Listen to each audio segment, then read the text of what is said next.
నమస్తే friends. June 2న ఒడిశాలోని బాలేశ్వర్ జిల్లాలో జరిగిన సంఘటన అందరినీ కలిచివేసింది.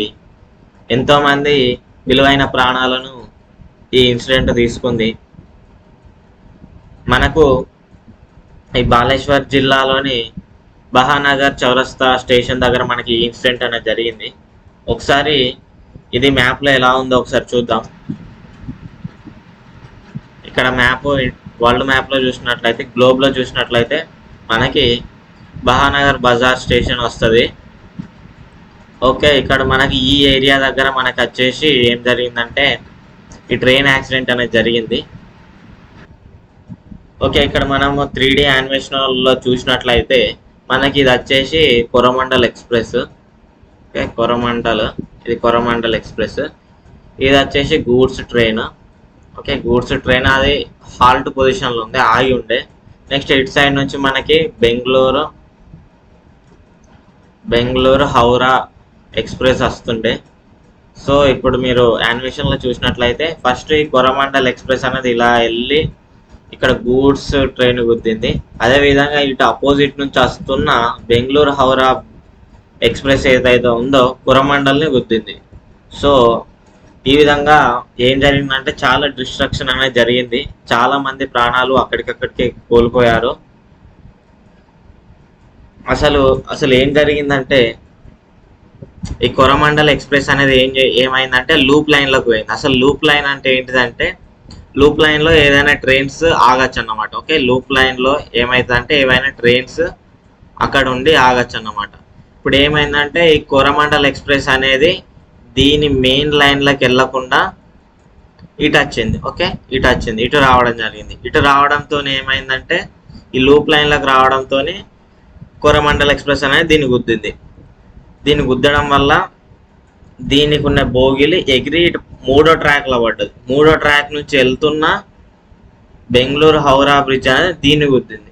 ఈ విధంగా చాలా డిస్ట్రక్షన్ జరిగింది. చాలా డిస్ట్రక్షన్తో పాటు చాలా ప్రాణ నష్టం కూడా జరిగింది. ఈ ఇంజన్ వచ్చేసి మనకి 112 టన్నుల వెయిట్ ఉన్నది. ఈ 112 టన్నులు ఉన్న వెయిట్ ఇక్కడ చూడండి, 112 టన్నులు ఉన్న వెయిట్ అనేది ఈ బోగి పైకి ఎక్కింది. ఓకే, గూడ్స్ ట్రైన్ పైకి ఎక్కింది. అది 130 కిలోమీటర్స్ స్పీడ్తోని. మనం వెహికల్ మీద 80 కిలోమీటర్స్ వెళ్తేనే భయం అవుతుంది. అలాంటిది 130 కిలోమీటర్స్తోని 112 టన్నులు ఉన్న ఒక ఇంజన్ అంత స్పీడ్తో వెళ్ళి గుద్దిందంటే బోగిలో ఉన్న ప్యాసింజర్స్ ఎంత వేదన పడి ఉంటారో ఒకసారి ఆలోచించండి. చాలా వేగం, అది ఇంపాక్ట్ అనేది చాలా ఇంపాక్ట్ వస్తుంది. ఈ ఇన్సిడెంట్ వల్ల చాలా భారీ ప్రాణ నష్టం జరిగింది. 288కి ప్రాణ నష్టం అనేది చేరింది. ఇంకా ఇది ఎక్కువనే ఉండొచ్చు, 300 పైకే ఉండొచ్చు. అలాగే అక్కడ చుట్టుపక్కల ఉన్నవారు రక్తదానం చేస్తామంటూ ముందుకు వచ్చి చాలా సహాయం చేశారు. ఈ ఇన్సిడెంట్ జరగడం వల్ల చాలా మంది అక్కడికక్కడ చనిపోయి ఆ బోగిల కింద నిలిచిపోయారు. ఈ బాడీలు వచ్చేసి బోగిల కింద కుళ్ళిపోతున్నాయి.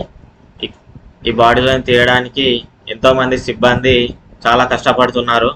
అలాగే ఈ ట్రైన్ యాక్సిడెంట్లో సుమారు 800 మంది కూడా గాయపడ్డారు.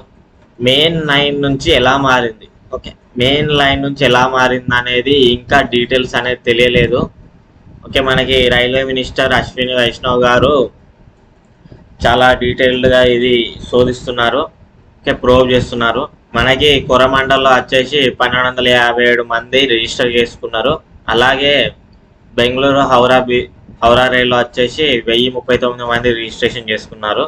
ఇక్కడ చూసినట్లయితే ఇక్కడ చూడండి, ఈ బోగి అనేది ఎట్లా తుక్కైందో మీరు ఊహించండి. 130 కిలోమీటర్ల స్పీడ్తోని ఒక ట్రైన్ అనేది దాన్ని గుద్దిందంటే ఎట్లా అయిందో చూడండి. చాలా బాధాకరమైన పరిస్థితి. ఇక్కడ చూసినట్లయితే గాయపడిన ప్రయాణికులను కూడా చూడొచ్చు. చూడండి మొత్తం ఎట్లా అయిందో. ఇక్కడ చాలా దారుణంగా అయిపోయింది. చాలా దారుణమైన పరిస్థితి. ఎంత స్పీడ్తో నచ్చితే ఇది అంత స్పీడ్తో వచ్చేసరికి ఎట్లా తుక్కు అయిపోయినాయి. అందులో ఉన్న మనుషులు ఇంకేమై ఉంటారో ఒకసారి ఆలోచించండి. చూడొచ్చు ఇక్కడ ట్రైన్ యొక్క వీల్స్ అనేటివి ఇవన్నీ ఎంత స్ట్రాంగ్ ఉంటాయి, అలాంటిది ఇవే తుక్కు తుక్కు అయిపోయినాయి అంటే లోపల ఉన్న జనాలు ఎంత ఆవేదన పడుంటారో ఒకసారి ఆలోచించవచ్చు. చూడొచ్చు, ఇక్కడ జనాలందరూ గుమికూడి ఉన్నారు. ఎవరైనా గాయపడిన వారు ఉంటే వాళ్ళకి సాయం చేయడం. ఇక్కడ చూడొచ్చు, సిబ్బంది మృతదేహాలను తీస్తుంది. ఇక్కడ చూడొచ్చు, వాళ్ళ రిలేటివ్స్ అందరూ అక్కడ కూర్చొని ఏడుస్తున్నారు. చాలా బాధాకరమైన సంఘటన ఇది. ఇది ఇండియాలోనే one of the biggest destruction అని చెప్పచ్చు. అసలు మనం కవచ్ అని అంటున్నాం. అసలు కవచ్ అంటే ఏంటిది? ఈ కవచ్ ఏం చేస్తుంది అంటే మనకి ట్రైన్ యొక్క స్పీడ్ని తగ్గించడం, అలాగే ఏదైనా మంచు పొగ లాంటిది ఉన్నప్పుడు ఆ ట్రైన్ యొక్క స్పీడ్ని తగ్గించడం, ఆటోమేటిక్ బ్రేక్స్ వేయడం, హై స్పీడ్ ఉన్నప్పుడు స్పీడ్ని తగ్గించడం. ఇది మనకు కవచ్ అనే సిస్టమ్ చేస్తుంది. ఈ కవచ్ వచ్చేసి డిఆర్డిఓ డెవలప్ చేసింది. దీనికి సుమారుగా 17 కోట్లు ఖర్చు అయింది. ఇది దేని మీద ఉంటుందంటే ఎలక్ట్రానిక్ రేడియో ఫ్రీక్వెన్సీ ఐడెంటిఫికేషన్ పరికరాలు ఉంటాయి ఇందులో ఆటోమేటిక్ బ్రేక్స్ కూడా ఉంటాయి. ఆటోమేటిక్ బ్రేక్స్ ఉంటే ఒకవేళ స్పీడ్ ఎక్కువైందనుకో స్పీడ్ని తగ్గించడం అలాంటివి జరుగుతుంది. ఏదైనా దట్టమైన పొగ మంచు ఉన్నప్పుడు కూడా ఇవి స్పీడ్ని తగ్గిస్తాయి, ట్రైన్ యొక్క స్పీడ్ని తగ్గిస్తాయి ఈ సిస్టమ్స్. మనకి ప్రస్తుతం ఇండియాలో 65,114 కిలోమీటర్ల బ్రాడ్ గేజ్ లెంత్ అనేది ఉన్నది. ఇందులో మనకి 2.21% మాత్రమే మనకి కవచ్ అనే సిస్టమ్స్ ఉన్నాయి. మనకి ఎంత 2.2 అంటే మనకి 1,465 కిలోమీటర్ల మందమే మనకి ఏమున్నది, కవచ్ అనే సిస్టమ్ ఉంది. ఏంటిది? ఆటోమేటిక్ బ్రేకింగ్ సిస్టమ్ అనేటివి ఉన్నది మనకి. అలాగే ఢిల్లీ టు ముంబైకి కవచ్ పెట్టాలని టెండర్లు వేశారు. అలాగే గోల్డెన్ క్వార్టర్లేటర్, గోల్డెన్ డయాగ్నల్ కూడా ఈ కవచ్ని ఏర్పాటు చేసే ప్రయత్నాల్లో ఉన్నారు. ఇక్కడ చూసినట్లయితే గవర్నమెంట్ ఆఫ్ ఇండియా రిలీజ్ చేసిన ఈ కవచ్ చూడొచ్చు. Kavach is indigenous automatic train protection systems for enhancing safety of running trains developed by Indian railways, announced in 2022 Union Budget as a part of Atmanirbhar Bharat initiative. 2,000 kilometers of rail network is planned to be brought under the indigenous world-class technology Kavach. In addition to trial section of 250 kilometers, at present Kavach is under implementation on 1,200 route kilometers of South Central Railway. ఇది మనకు మోడీ గారు ఇచ్చిన Kavach scheme.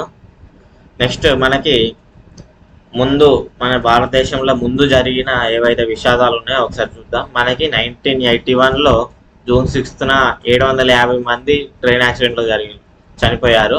ఇది మనకి బీహార్లో జరిగింది. అలాగే 1995లో August 20న 350 మంది. అలాగే 1999 ఆగస్టు 2న 285 మంది. ఇది పశ్చిమ బెంగాల్లో జరిగింది.